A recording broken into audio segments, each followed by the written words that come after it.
aqui, de onde tinha parado, ó.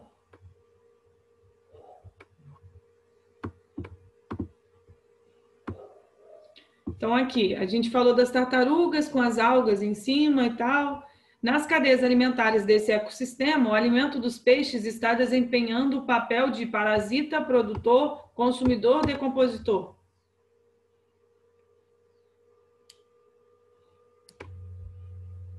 B, produtor. E aí, quem mais?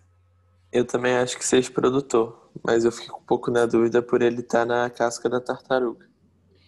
Então, dá uma ideia, parecia que ele era parasita, né? Mas, na verdade, ele não está prejudicando diretamente. Quando a gente fala de um parasita, o parasita, ele usa, não como apoio, né? Vocês vão ver que nas relações ecológicas, a gente tem um que fala que um usa o corpo do outro como apoio. O parasita prejudica a tartaruga de alguma forma. Tudo bem, essas algas ficam mais pesadas no corpo da tartaruga, mas ela não está... A saúde dela está de boa, ela não está morrendo por conta disso. Então, o produtor, as algas sempre vão continuar sendo produtoras, tá? Então, seria a letra B, produtor. Aí, eu vou selecionar algumas aqui. Tinha selecionado algumas para a gente fazer. Dia 7 a 10, por favor. 7 a 10? Uhum. Deixa eu ver. Ó, a número 4, vamos fazer também. Todo ser vivo precisa de nutrientes que são obtidos por meio de relações complexas estabelecidas entre os diferentes grupos de organismos existentes na natureza. Essas relações estão representadas por diagramas denominadas teias alimentares. Uma teia alimentar que apresenta uma espécie de capim, um bovino e um fungo ascomiceto compreende, respectivamente, um produtor e qual desses aí? Letra C. Um produtor, um consumidor primário, né, porque o bovino se alimenta do capim, e o fungo ascomiceto, ele é decompositor. Então, seria a letra C mesmo. Aí, outra que eu marquei para a gente fazer.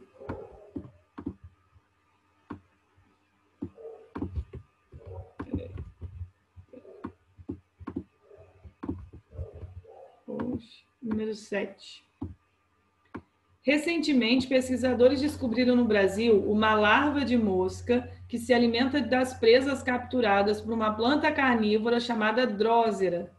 Essa planta, além do nitrogênio do solo, aproveita o nitrogênio proveniente das presas para a síntese proteica.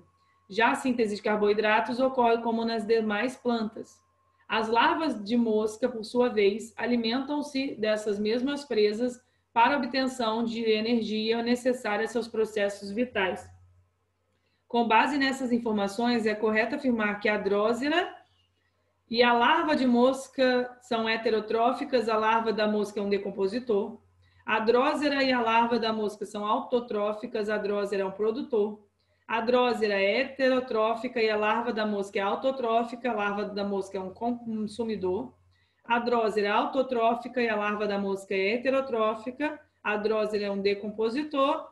E a drósera é autotrófica e a larva da mosca é heterotrófica e a drósera é um produtor. O que vocês acham?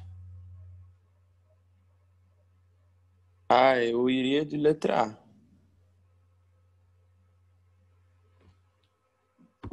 Vamos lá. Quem mais? Eu não consegui fazer. Olha só. Decompositor, gente, só fungos e bactérias. A gente nunca vai falar que a larva da mosca seria decompositora. Porque a larva da mosca, ela está comendo a planta, ela é uma herbívora quando ela come a planta. Então, não pode ser ela como decompositor. A drósera, a planta, também nunca pode ser como decompositora. Aí, a letra B, a drósera e a larva da mosca são autotróficas. Não poderia ser, né? Porque a larva da mosca não produz seu próprio alimento. A Drosera é heterotrófica e a larva da mosca autotrófica já está errada também, ela não produz o próprio alimento. Nesse caso, apesar da planta se alimentar da mosca, né, planta carnívora, ela continua fazendo fotossíntese. Ela só pega nitrogênio quando ela se alimenta da larva. Então, se ela continua fazendo fotossíntese, ela continua sendo autótrofa, tá? A planta não vai ser heterotrófica. E nesse caso, se ela só se alimentasse da larva da mosca, tudo bem. Mas não, ela só pega a larva da mosca para suprir o nitrogênio que ela precisa e aí ela faz fotossíntese para todas as outras sínteses de carboidratos. Então, a Drosera, ela continua sendo autotrófica. E aí, qual dessa seria a letra D ou a letra E? Qual que vocês acham? Letra E, então. Letra E. A Drosera é autotrófica, a larva da mosca é heterotrófica e a Drosera é um produtor. Por mais que ela se alimente, ela não deixa de ser um produtor. Tá bom? Aí, a número 8 aqui. Em relação ao conceito de cadeia alimentar, analise as afirmativas a seguir. Uma pirâmide de energia nunca pode ser invertida porque a quantidade de energia sempre decresce ao longo da cadeia alimentar. Nos ecossistemas aquáticos, o fitoplâncton é composto por organismos autotróficos e é considerado consumidor primário. Em uma cadeia alimentar, os animais herbívoros são sempre consumidores primários.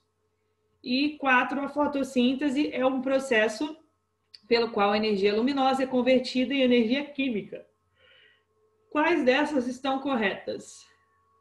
1, 3 e 4. O que está errado na 2? Se eles são autotróficos, como que eles são consumidores? Isso aí. Não tem como ser autotrófico e consumidor primário, tá? Então, 1, 3 e 4, letra D. E aí vamos fazer a 9 e a 10, ó. 9. Considere os seguintes esquemas de pirâmides ecológicas. Pirâmides de energia podem ter o formato apenas de? Dá 2. 2, bem facinho. E a 10, em uma pirâmide de energia, as plantas têm importante papel na captação e transformação da energia luminosa e são responsáveis pela produtividade primária líquida. Nessa pirâmide aparecem ainda os herbívoros e os carnívoros, que acumulam energia e determinam assim a produtividade secundária líquida.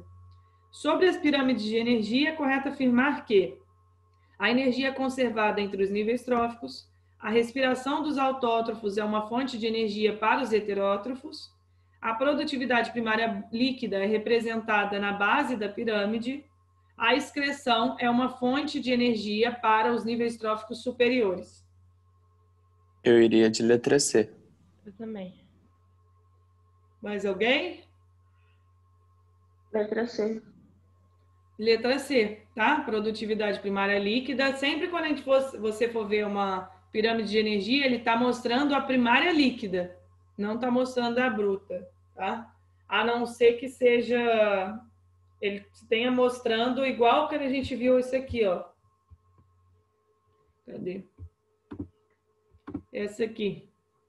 Está mostrando ó, a perda de energia. Aí sim, aí poderia ser a bruta, perda de energia e vai para o próximo, tá?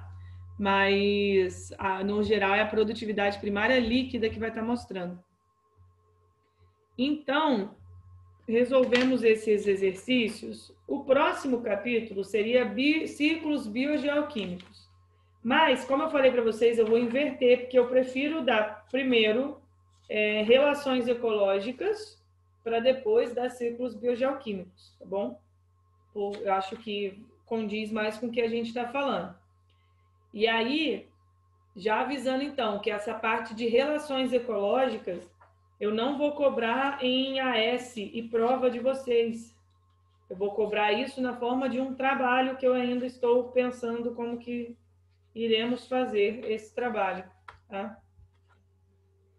O que vocês sabem de relações ecológicas? Vou voltar aqui. que vocês sabem ou lembram de qualquer relação ecológica? Interação entre ser vivos? É o quê? Interação sobre a mesma espécie. Desculpa. Não, mas pode ser da mesma espécie e entre espécies diferentes.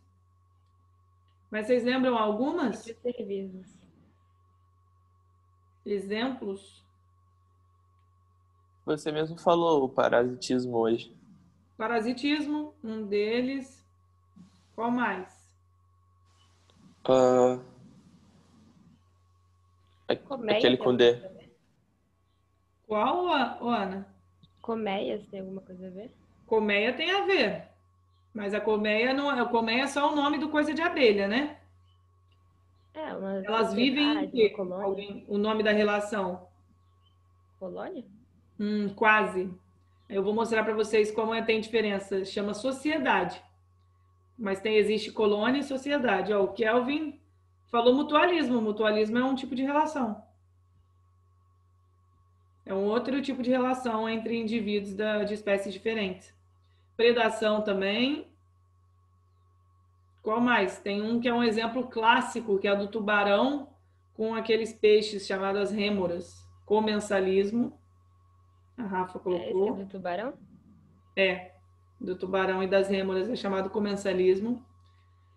E dentro da mesma espécie, a gente falou sociedade, colônia, né? Mas tem ainda dois tipos de relação entre indivíduos da mesma espécie que podem ser maléficas, né? Faz mal. Então, comunidade, Kelvin, é só aquela determinação de quando a gente fala dos níveis lá de ecologia, né? População, comunidade e tal. Comunidade é só vários indivíduos de espécies diferentes em um mesmo local. É prejudicial quando organismos da mesma espécie vão atrás do mesmo alimento? Qual que é o nome disso? É fácil, é um nome fácil. Competição? Competição.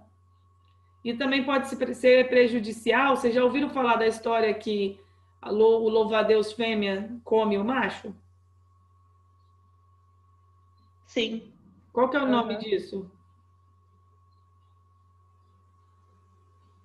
Quando come o indivíduo da mesma espécie.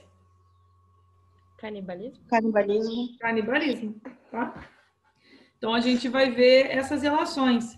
E aí, antes de começar aqui com vocês, as relações ecológicas a gente pode classificá-las como intraespecíficas e interespecíficas.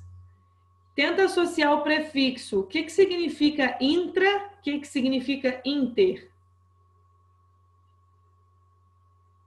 Alguém tem ideia do que seria intra? Na mesma espécie. Na mesma espécie. Intra significa dentro. Então, dentro da mesma espécie. E inter significa entre. Então, entre indivíduos de espécies diferentes. E aí, ó, deixa eu mostrar aqui para vocês.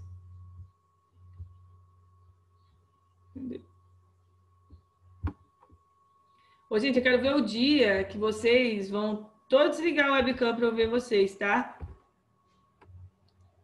Não vejo vocês. Vou cantar igual o Caetano Veloso. Não vejo você faz muito tempo. Tá? Quero ver o dia da webcam ligada. Professor, o pessoal não liga nem o microfone. E a gente fica aqui, ó, conversando. Eu converso com o meu computador, e o meu computador às vezes tem vozes de vocês, assim, né? Vocês me respondendo. Olha só. Então, intraespecíficas significa, né, dentro de uma mesma espécie, é uma relação entre indivíduos da mesma espécie. Agora, interespecíficas, entre indivíduos de espécies diferentes, né? De espécies diferentes. Então, a gente vai começar a ver quais são essas relações. Então, a gente começa hoje, a gente continua deixa eu ver. Na próxima aula mesmo. Então, vamos lá. Olha as relações intraespecíficas. Elas podem ser harmônicas e desarmônicas. Existe Uma diferença entre sociedade e colônia. Sociedade, aí eu botei um formigueiro e colônia eu botei um recife de coral. Alguém tem ideia qual seria a diferença? Sociedade tem uma cadeia e na colônia todos só vivem juntos? Todos o quê?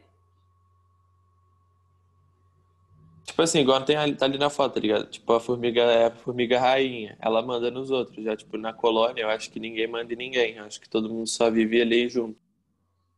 Pode ser um pouquinho. Isso daí, quando você disse de a rainha manda e tem operárias, soldado, reprodutores, isso aqui é um sistema de castas, né? Tem divisão de trabalho. Mas na colônia também tem divisão de trabalho. Não necessariamente em todos os casos de colônia, mas pode ter também. Vê se dá uma olhadinha aí, pensa num recife de A coral. sociedade é dividida da mesma espécie, a colônia de espécies diferentes? Não, tudo da mesma espécie. É porque esse aqui tá mostrando várias espécies diferentes, porque eu peguei uma imagem geral de recife de coral, né? Mas pensa quando a gente estudou lá no ano passado, que a gente falava de porífero, uma esponja do mar. Para formar uma nova esponja, pode formar um brotinho ao lado assim dela, e esse broto pode se soltar, quanto pode ficar grudado. A grande diferença de sociedade para colônia é que na sociedade os indivíduos são soltos, né? Eles não estão grudados uns aos outros. Eles são individuais. Agora, quando a gente fala de colônia, eles são anatomicamente grudados. Então, vocês já viram aquela imagem de uma caravela portuguesa? Acho que eu não coloquei aqui, não. Deixa eu procurar aqui, ó. Vocês já viram uma caravela portuguesa? Já. Ó. Parece uma água-viva grandona, né? Mas, se você for olhar... Deixa eu ver se eu acho, porque tinha imagem aqui dela. Biologia. Vamos ver se aparece. Acho que não. Esse daqui é uma caravela portuguesa. É um quinidário. Mas, na verdade, não é um quinidário. São vários juntos. Aqui existem vários pólipos e cada um tem uma função. Tem um que é tipo um tentáculo aqui responsável pela captura de alimento, o outro responsável pela defesa, o outro responsável pela reprodução, essa parte de cima aqui responsável pela flutuação. Então, esse aqui é um exemplo de vários indivíduos que eles vivem grudados, juntinhos. Então, isso daqui é uma colônia. A colônia, os indivíduos, eles são anatomicamente grudados. Então, quando um porífero, né, uma esponja do mar, produz um novo indivíduo através de um broto e esse broto não sai, fica grudado naquela mãe, no porífero mãe, né? Você formou uma colônia. E aí eles podem ter divisões de tarefas, um ajudar o outro, sendo tipo uma divisão bem determinada ou mais ou menos, tipo eles se ajudam levemente. Agora na sociedade não. Você tem divisão de tarefas e aqui na sociedade eles são anatomicamente separados. Então, a colmeia de abelhas também é um exemplo de sociedade. A grande diferença da sociedade de formigas para a de abelhas é que a formiga que nasce operária nunca será rainha, nunca será soldado, nunca será reprodutora. Então, no filme lá, vocês já assistiram Formiguinha Z? Aquele Formiguinha, sei lá, Formiguinha Z? Nunca viram? Não gostava de filme de bicho, não, professora. Que isso, gente? Como assim? Tô chocada. Ai, que bom, Rafa, que bom que alguém gosta. Olha só, e no Vida de Inseto também. No Vida de Inseto mostra que existem formigas macho. No geral, as formigas são todas fêmeas. Os machos surgem na época de reprodução só, tá? Então, isso já está errado. E aí mostrava que o macho se apaixonava pela princesa, né? No Formiguinha Z também era a mesma coisa. O macho se apaixonava pela princesa e tal. Mas está errado isso. Quem nasce operária sempre será operária. Quem nasce soldado sempre será soldado. E isso é por determinação genética na hora do nascimento mesmo, tá? Para formar um indivíduo. Agora, em abelhas, não. Uma abelha, ela, de acordo com cada estágio da vida dela, ela vai ter uma função dentro da colmeia. Então, até mais ou menos quando ela vira adulta, né? Até mais ou menos uns 6 dias, ela é responsável por alimentar as larvas. Depois de, sei lá, do 7º dia até o 15º, é responsável pela coleta direta do pólen e néctar. Depois ela volta para defender a colmeia e depois ela morre. Então, naquele filme B-Movie, quando no B-Movie falava que a abelha teria que decidir, lembra que era o primeiro dia de trabalho, e aí teria que decidir sua profissão, porque seria a profissão que vai desempenhar pelo resto de sua vida. Isso está errado. Isso está errado no filme. Não sei porque eles não fazem corretamente. Então, ó, sociedade e colônia, grudadinho, separado, tá? E aí uma relação intraespecífica desarmônica, para a gente finalizar aqui, temos o canibalismo e a competição intraespecífica. Canibalismo é quando um indivíduo da mesma espécie come o outro da mesma espécie. E aí pode ser por briga e acabou, né, comendo, ou aqui no caso do louva-a-Deus, as fêmeas têm o costume de comer o macho. E aí começam pela cabeça, né, na hora da reprodução. E eu já vi uma questão no Enem que perguntou qual seria a vantagem para o macho de ser comido pela fêmea. Alguém tem ideia?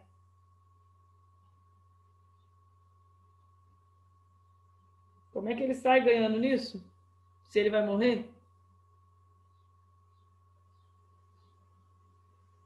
Nossa, não tenho ideia.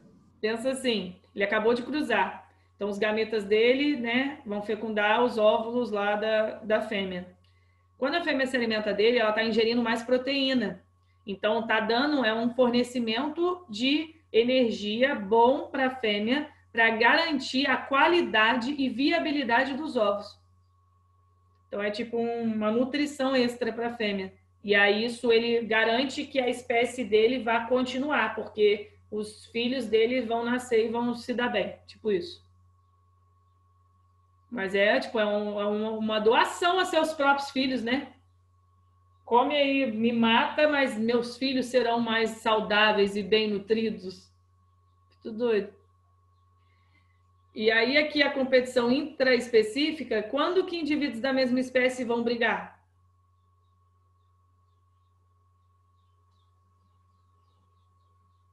Por que eles brigam, gente? Para se mostrar para a fêmea. Competição por fêmeas. Competição por que mais? Comida. Por comida, por espaço. E aí vocês acham... aqui, eles até podem sair ganhando em relação ao outro.